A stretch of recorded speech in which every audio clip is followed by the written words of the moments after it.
নমস্কার বন্ধুরা, সুপর্ণা হিজিবি রান্নার চ্যানেলে আপনাদের সকলকে স্বাগত জানাই। আমি আজকে নিয়ে চলে এসেছি একটি শাকের রেসিপি। এগুলো কী শাক বলুন তো যারা জানেন না তাদেরকে বলে দিই। শাকগুলো এটি হচ্ছে গিমা শাক। এই শাকটি কিন্তু একটু তেতো ধরনের হয়।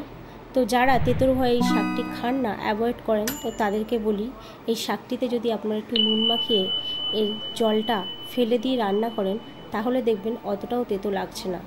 আর যেহেতু এখন গরমকালে আমাদের শরীরে কিন্তু একটু তেতোরও প্রয়োজন আছে।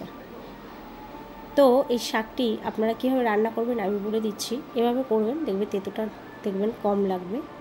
তো প্রথমে কড়াইয়ে তেল দিয়ে এই শাকটিকে আমরা সামান্য একটু কালো জিরে ও একটি শুকনো লঙ্কা ফোড়ন দিয়ে শাকটিকে হালকা ভেজে নেব। খুব বেশি ভাজলে হবে না, এটি সামান্যই ভাজতে হবে।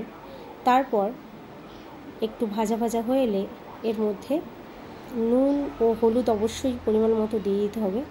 এবার এর মধ্যে মশলার জন্য যে মশলাটা আমি রেডি করে রেখেছি সেটা দিয়ে দেবো। এখানে আছে সর্ষে, পোস্ত, লঙ্কা বাটা, সামান্য একটু জিরে বাটা। এই মশলাটুকু দিয়ে এবং একটু সামান্য একটু জল দিয়ে শাকটির সঙ্গে নেড়ে নিয়ে হালকা চাপা ঢাকা দিয়ে দিতে হবে।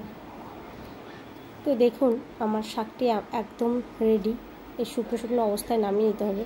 তো আপনারা এইভাবে একবার অন্তত বাড়িতে খেয়ে দেখতে পারেন। এটি কিন্তু খেতে খুব ভালো লাগে। ভিডিও যদি ভালো লেগে থাকে লাইক, কমেন্ট, শেয়ার ও সাবস্ক্রাইব করুন। পাশে থাকবেন। ধন্যবাদ সকল।